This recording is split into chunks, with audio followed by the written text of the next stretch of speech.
How's it going, guys? Welcome back to part 3 of my 2019 in review series. Hopefully by this point you've seen parts 1 and 2. If you haven't, they were my best movies of 2019 and also my worst movies of 2019. This one, as you can probably tell by the title, is looking forward. It's the 5th of January at this point, so yeah, these are a little bit delayed, but it's taking a look at 2020, what 2020 has to bring. And so far, yeah, we're on the brink of war. Australia's on fire. I don't know what could be in store.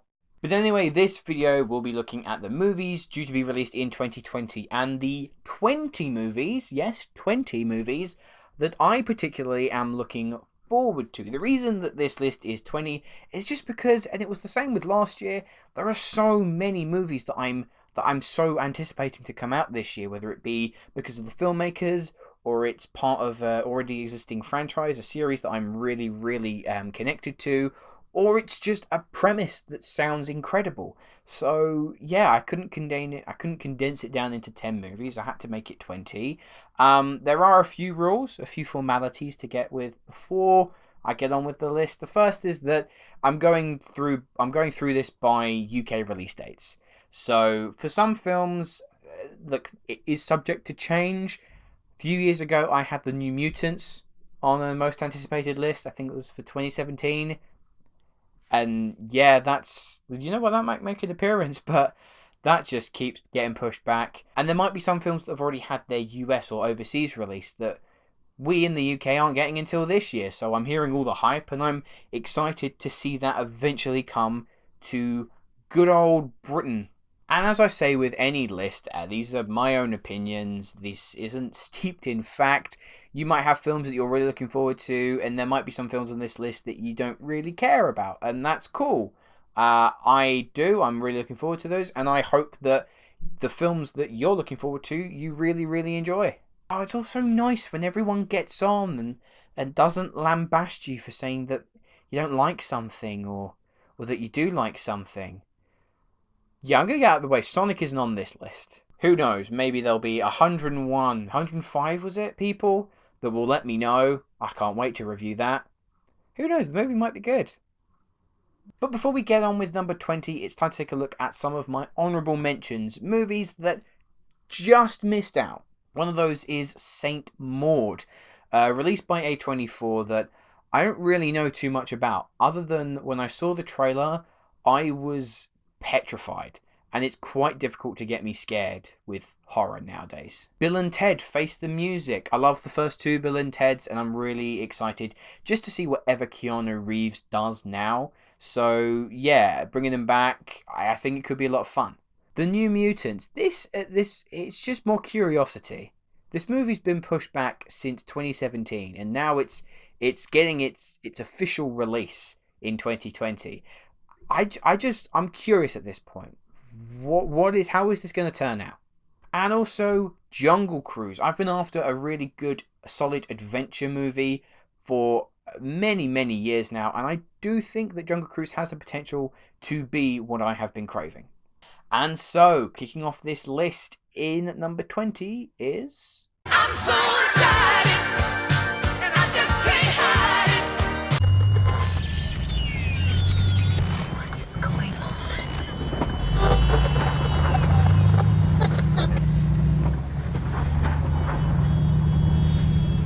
It's okay, baby. It's okay. Mom? Yeah.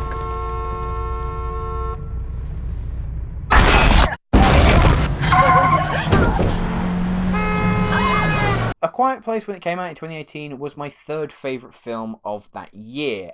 So hearing that all of the creative team, John Krasinski as director, and the screenwriters are coming back for a sequel does fill me with confidence. So, of course, this was going to end up on my list, because if it's more of the same, then I'm all for it. My only slight worries is that I hope that the story doesn't go too extreme. I liked this movie because it was small and it was contained. The intensity was ranked up. I did get that intensity through in the trailer, especially in the opening scene where Emily Blunt's character is driving through the town as this outbreak is happening. So that looks like it could be a lot of fun. I hope that they don't try and take it too far in an effort to make it a franchise. I want to make sure that this sequel feels earned and warranted.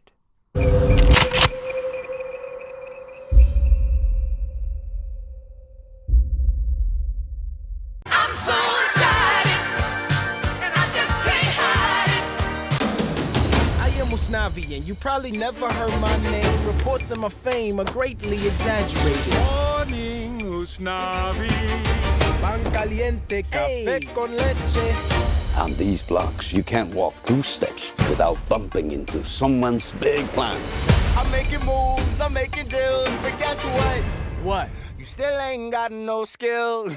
Now, I actually haven't seen the musical In the Heights or heard any of the songs. Primarily, the only reason I'm picking this is that it's by Lin-Manuel Miranda, who wrote and did the songs for Hamilton, a musical that I absolutely adore, and I'm going to get tickets to see it very soon. But just the premise sounds really, really interesting. John Chu has, I do think, come on leaps and bounds as a director when he started off doing Justin Bieber documentaries. And now this looks like it should be a really fun, energetic, vibrant musical. Lin-Manuel Miranda, his songs are always fantastic. And you've got Anthony Ramos, who but has a lot of musical theatre background, so I'm hoping that he's able to translate that into film. I think that this could be the sleeper hit of the summer.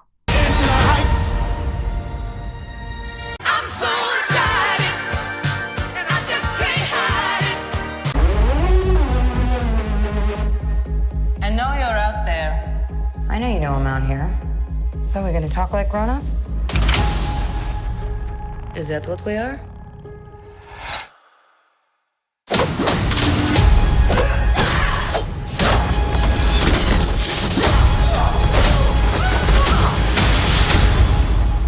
It's good to see you too, sis. Now, getting my worries of this film out of the way first, I still don't know if we necessarily need a Black Widow movie. I know Kevin Feige has gone on record that this will somehow change the way that we see Black Widow portrayed in Infinity War and Avengers Endgame, and yep, I'm all ears. Let's go for that. Let's see how it works. But I think that this movie's still a little bit too late, which is why it's only number 18 on this list.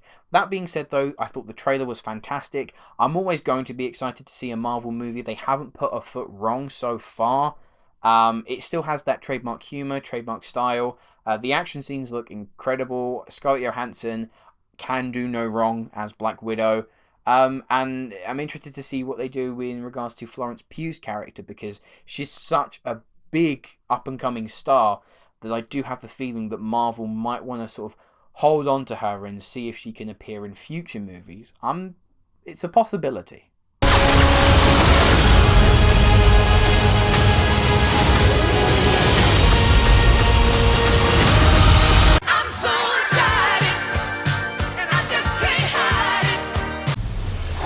Hi. God, this isn't you. You don't do this, man.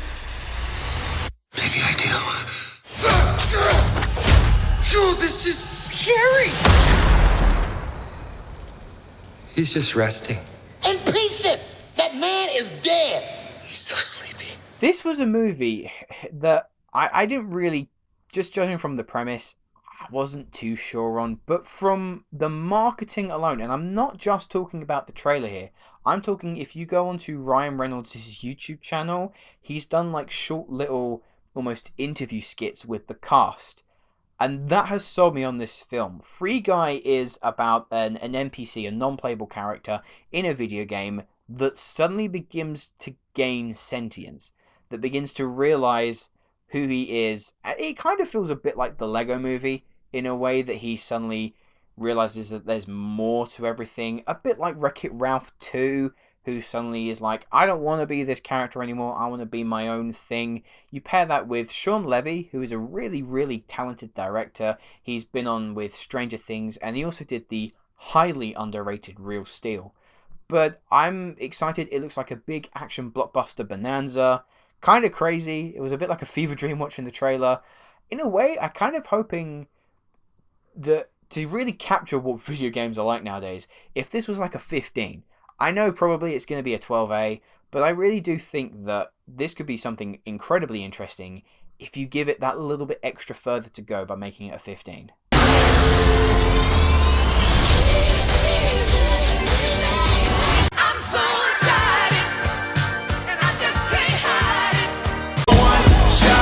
Everything rides on tonight. Even if I've got 3 strikes, I'ma go for it. This moment, we own it. So it just so happens that I completely forgot to talk about Fast and Furious 9 when recording this video. So to make life a little bit easier, this clip is just going to be purely audio. Now, even though I didn't love Hobbs and Shaw when it came out last year, I still do find a lot of pleasure, albeit guilty, in the Fast and Furious franchise. And the central franchise itself, ever since Fast 5, has just kind of like gone for broke and really made things ridiculous, but entertaining. It knows how silly it's being half the time, and I quite enjoy sitting back and watching ridiculous car chases. I know that they defy the laws of physics and family is the most important thing, but they're kind of so silly it becomes enjoyable. And I'd be lying if I said that I don't look forward to whenever a new one comes out. So yeah, I know John Cena is apparently in this one. I don't know too much else in regards to plot. I'm really hoping they don't they leave the Paul Walker stuff where it is. It was a beautiful send-off, but I don't think it's a good idea to do any more with that. I'm so excited, and I just can't hide it. Life can be bright in America. If you can fight in America, Life is alright in America. if you're all white in America.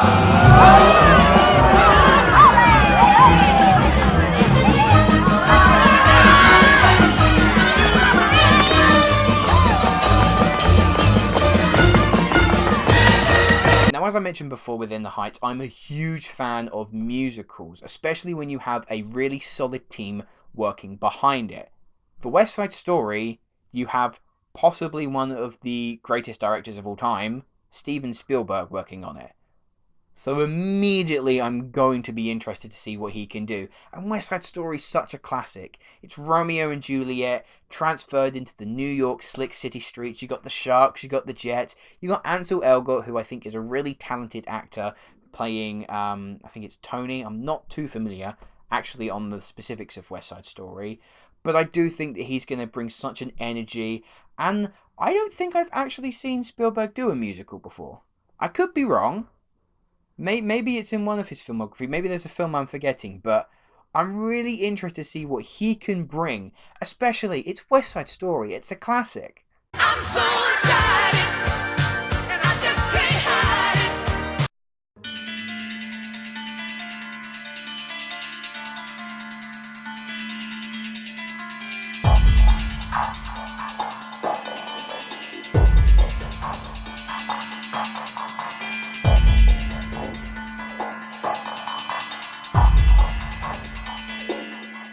Look, the Saw films haven't been amazing movies per se, but they've kind of become guilty pleasures for me. They're easy watches. You go in to see brutality happen to human beings, limbs be thrown around, absolute gore fest. And what can I say? I'm kind of blindly entertained by the whole thing. However, when they announced that they were making an 8th Saw movie, sorry, it's a 9th Saw movie, bloody hell. Jigsaw, I just wasn't that interested in. It was fine. It was perfectly serviceable, but I didn't love it as much as some of the others. However, this has apparently got Chris Rock attached to write the film and star in the film, as well as Samuel L. Jackson in a Saw movie. Clearly, either someone paid them a lot of money, or this was a really, really intriguing enough script for them to sign on. Obviously, Chris Rock wrote the script, but Samuel L. Jackson, one can only hope that he is going to turn to Billy the Puppet and say an amazing motherfucker line. Surely. I'm so excited, and I just can't hide it. Loyal, brave, and true. It is my duty to protect my family.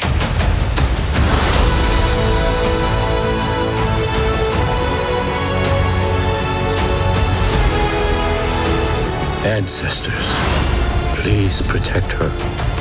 I know a lot of people have been kind of burned out with the Disney remakes these days. I, for one, I don't mind them so much as long as the films can capture the essence and the magic of the original.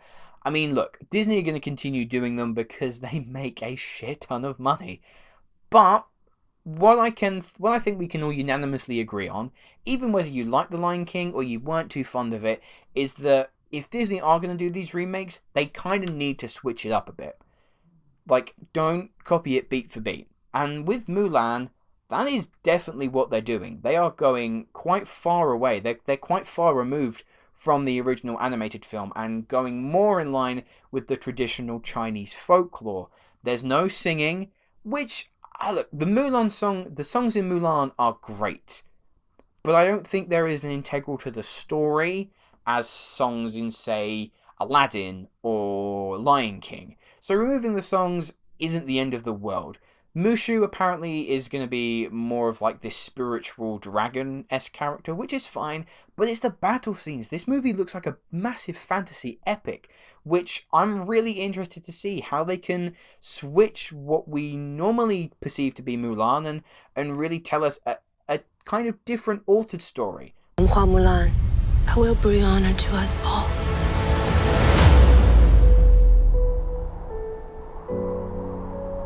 I'm so excited, and I just can't hide it. I made a crazy risk, a gamble, and it's about to pay off. So I want the Celtics to cover. I want the Celtics halftime. I want Garnett points and rebounds. What do you know? I don't know. I just know. Now, this is one of those movies that has been gaining a lot of really serious attention overseas, and we are just kind of in the UK just waiting. We are waiting so we can get the chance to see this, and it's Adam Sandler supposedly giving his career best performance. And I know he gets a lot of flack for doing the wacky, goofy, really silly performances that just don't really do him all that good. But here, it feels like he's taking the project seriously. You've got the Safdie brothers on there, who came flying out the gates with Good Time, a fantastic film that I urge you all to see. And I'm hearing reports that Uncut Gems is being described as an anxiety-ridden, tension-filled roller coaster that will just destroy your nerves. Like, for me, I go to the cinema for experiences, and this, from judging from the trailer and all the reviews that have been out for it so far, this is an experience that I'm really hoping will deliver. This is me. This is how I win. I'm so excited, and I just can't hide it.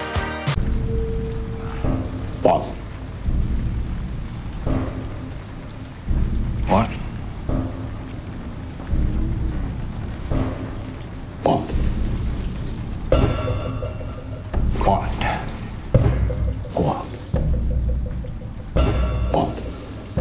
What? What? What? What? I like weird shit.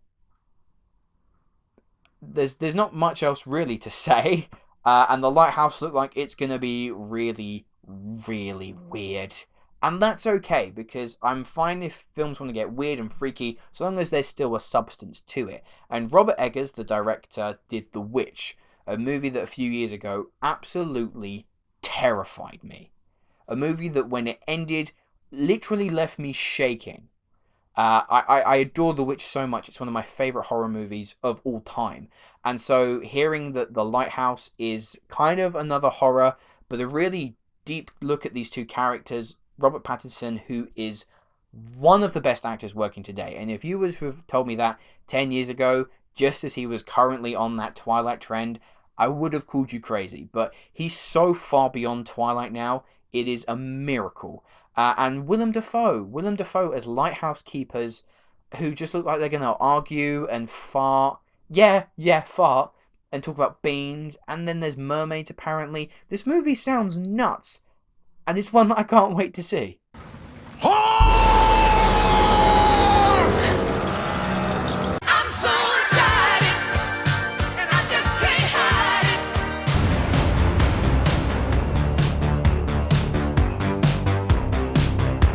Welcome to the future. Life is good, but it can be better. And why shouldn't it be? All you need is to want it.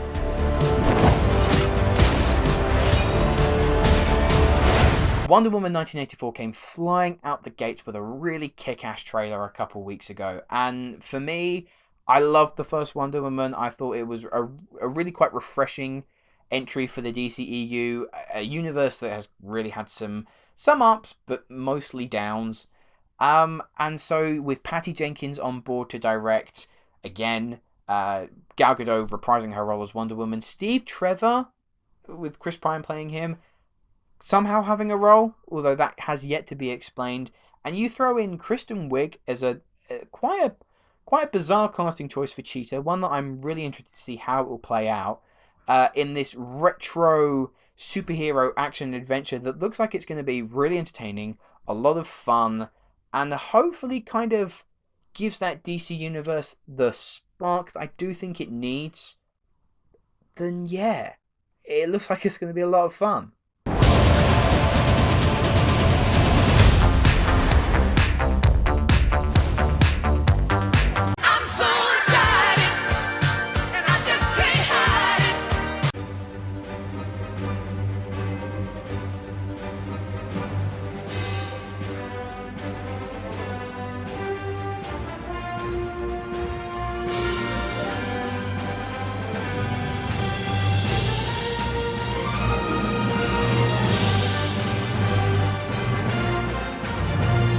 For me, I do think a lot of people were sleeping on Eternals. Not only do you have a jaw-droppingly stacked cast of Richard Madden, Angelina Jolie, Salma Hayek, Kumail Nanjiani, not to mention, I think, Kit Harington, Gemma Chan.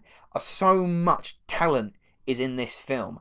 And it's going to delve into the cosmic realms of the Marvel Universe, a realm that I'm really excited to see play out. Not to mention, this movie is going to be huge. Apparently, it spans thousands of years. Its budget is going to be through the roof. It's a superhero film about cosmic beings. Now, this movie can flop. It can, but I don't think Marvel will allow it to. I have a feeling that this is going to be the real kickstart for Phase 4 that is going to blow our minds. I genuinely think come the end of 2020, the Eternals will be on everyone's lips. I'm so excited, and I just can't hide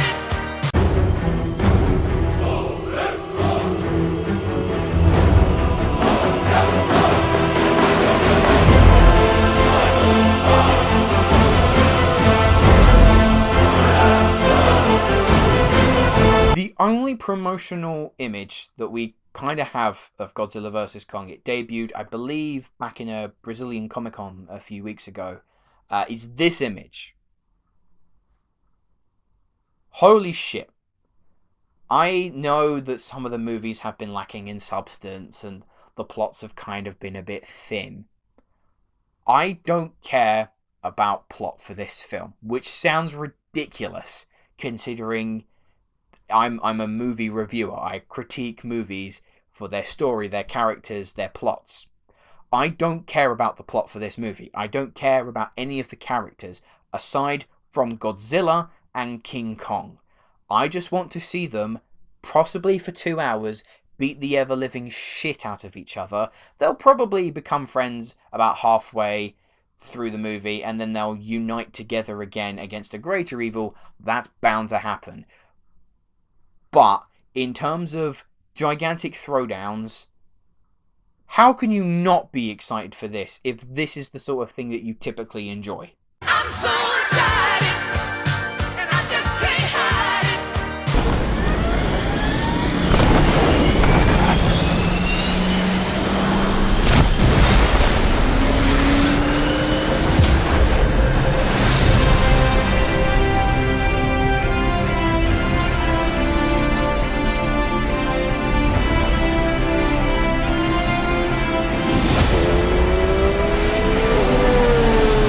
feel the need for speed. Top Gun's one of the best films ever made. Well, okay, one of the best action films ever made. And every single trailer that we've seen so far has floored me. I love how this film is looking. The practical effects, the fact that even though they're not performing these stunts themselves, they're still in the planes. There are still stunt people doing these stunts that you see, and only a minimal amount of CGI is actually used. That is more than enough to earn its place. But the fact that we're reuniting with Maverick, what's the story this time? He's training a bunch of new recruits. I know Miles Teller is apparently playing Goose's son, which is going to prove a really interesting dynamic between the two of them. You have Christopher McQuarrie attached to write this film, and he's been on board, I can only presume, to help like supervise direct. I'd put money on this being one of the biggest hits of 2020. Maybe so, sir. But not today.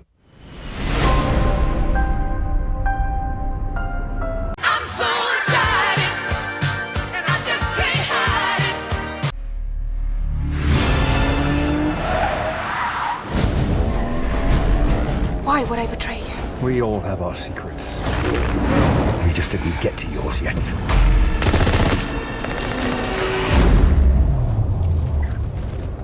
I am a huge James Bond fan. I also happen to think that Daniel Craig is the best Bond we've had so far. So just hearing that he's in another Bond film would automatically earn him a spot in this list. However, you pair that with Cary Fukunaga directing this film, a director of Beasts of No Nations, True Detective, wrote the screenplay for It, and also did a television series that I highly recommend you checking out called Maniac. This proves that this is going to be a Bond film, the likes of which I don't think we've seen. This is going to be a deeply psychological thriller. It's not just going to be big Bond explosion, action set pieces, car chases. This is going to be something very different, and I'm very excited to see how that goes. You got Rami Malek as the villain this time round, Christoph Waltz returning as Blofeld. Bond is back, and hopefully he is back with a bang.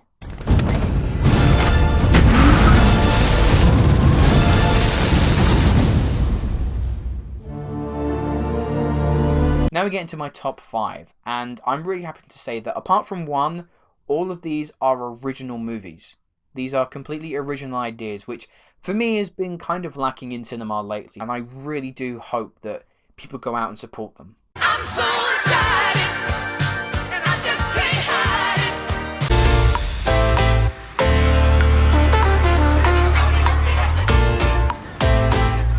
it. We only have a short time on this planet. You want to become the person that you were born to be? Don't waste your time on all the junk of life. What am I doing? Spend your precious hours doing what will bring out the real you. Pixar have got 2 films coming out this year, and whilst I am looking forward to Onward, I think it's a very cool premise and it's got great talent involved. Soul just speaks to me volumes. It's kind of got that Inside Out feel, purely just judging from the teaser trailer alone. But the premise is Pixar basically constituting what makes a soul. And people think animation is still made just for kids. This is going to be possibly one of the most challenging Pixar films to date. And I'm really, really enjoying Disney and Pixar making these big, bold, creative risks in their storytelling. Great.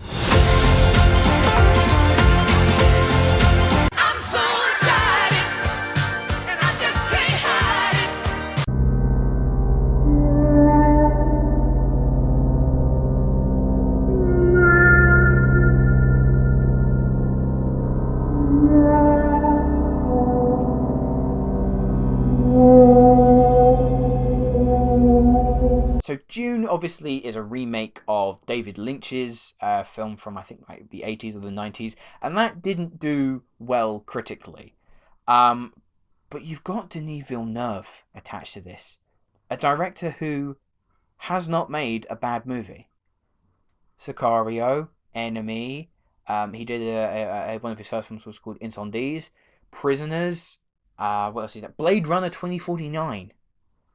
the dude is so far a faultless filmmaker, and now he's been handed the reins to what could potentially be a gigantic sci-fi epic. I don't know too much about the story of Dune. I'm purely basing this off of one of my favourite filmmakers working today being handed the reins to make an original fairly original sci-fi. Take it and adapt it to make his own. Timothée Chalamet in the cast. Dave Bautista. I'm going to be there opening day, ready to experience whatever Denis Villeneuve has in store for me. I'm so excited, and I just can't hide it. Last man standing. I'm going back to see my father. We need to keep moving! Come on! I'm going there, no more to run. We can't possibly make it that way, man! You bloody insane! Now, depending on when I can get this video out, 1917 may already be out in UK cinemas. I know it's had some early previews overseas in America, but everyone has been saying that this film is one of the best war films ever made. And that's a very high bar to match. For me, what really kind of drew me in first was that this is a very personal tale for Sam Mendes, who's the director. He's kind of relaying some of the stories that he was told from his grandfather from the war, and he's basically bringing that to life. And we get a lot of war films that are set in the Second World War, and just from doing history and research, yes, Second World War was devastating and horrifying, but the First World War was truly quite horrific. So I think for a film to really try and focus on that and the desperation of two soldiers trying to get a message to stop a massacre from happening is going to be tension-filled cinema at the best it could possibly be. However, of course, one of the biggest talking points about this film is the fact that it has been filmed to look as if it is one continuous shot. You have Roger Deakins behind the camera, probably the best cinematographer to have ever lived. Of course I'm going to be excited for this. It's a war film that has... It's just going to be a feat of filmmaking brilliance. One can only hope. But yeah, I cannot wait to experience this. Hopefully in IMAX.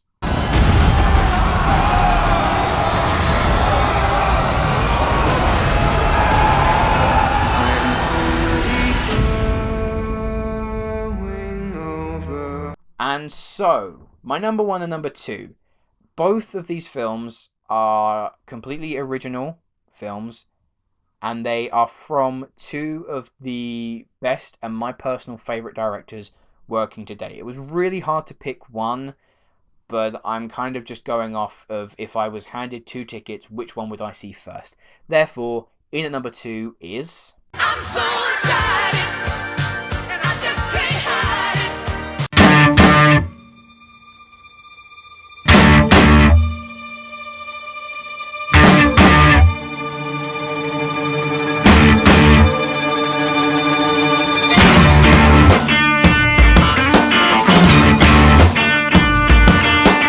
Like I've said for Denis Villeneuve and so many other directors, Edgar Wright hasn't put a foot wrong. His most recent work of Baby Driver was my second favourite film of that year it came out. He is such a precise director. Everything he does just speaks volumes. His style, his flair, everything just leaps out of the screen. And for this Last Night in Soho, that supposedly is kind of like a horror movie, in which the main character, Anya Taylor-Joy, another fantastic actor, is transported back into like 1960s London, and there's a very sinister edge going on. I don't know anything else towards the movie other than that, but that is enough to sell me on anything that Edgar Wright can do. You just need to tell me that Edgar Wright's got a new film coming out, and I wouldn't care what the story was. I'd already be there. And so, my most anticipated movie of 2020 is... I'm so excited, and I just can't hide it. That test you passed? Not everybody does. Welcome to the afterlife. To do what I do, I need some idea of the threat we face. As I understand it, we're trying to prevent World War III. Like I've said probably way too many times now, Christopher Nolan is a filmmaker that hasn't put a foot wrong. Say what you want about The Dark Knight Rises, I thought it was damn good. It's a cliched answer to say. He's probably my favourite filmmaker working today. Tenet sounds amazing. He's basically wanting to bring a new spy to the fold. We have Bond, and we had Bourne. But there's no one else really to name. So if he can create a new identity, a new take on this spy genre that we're supposedly getting, with John David Washington at the helm and also Robert Pattinson co-starring, I told you he's really, really going ham in his career now. But Tenet sounds incredible, of involving sci-fi and possibly time travel in a spy movie. How does that not sound awesome? I'm trying to stay away for as much as possible from seeing any footage. I want to go in as blind as possible, experience this in all of its hopeful beauty. I words cannot describe how just exciting it is to go into a film hoping that you're going to see something original and blow your mind. That's what happened with Inception. That's what happened with Interstellar. That's what happened with Dunkirk. And I'm keeping my fingers, toes, everything crossed that happens with Tenet.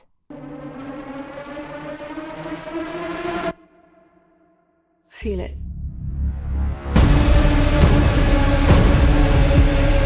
Anyway, guys, those were my most anticipated movies of 2020. Let me know what you thought of my list, as well as what your most anticipated movies for this year are down in the comments below.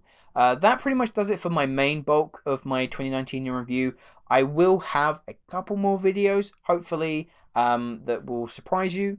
Few sort of unique ones that will be coming in the next few days. But anyway, thanks for watching as always, and I shall see you in the next video. Thanks for watching this episode of Ranked. Let me know what order you would put these films in the comments below. If you have enjoyed this video, please make sure you hit that like button and subscribe to my channel if you haven't already. All the links to my social media accounts are in the description below. Many thanks for watching, guys, and I shall see you in the next video.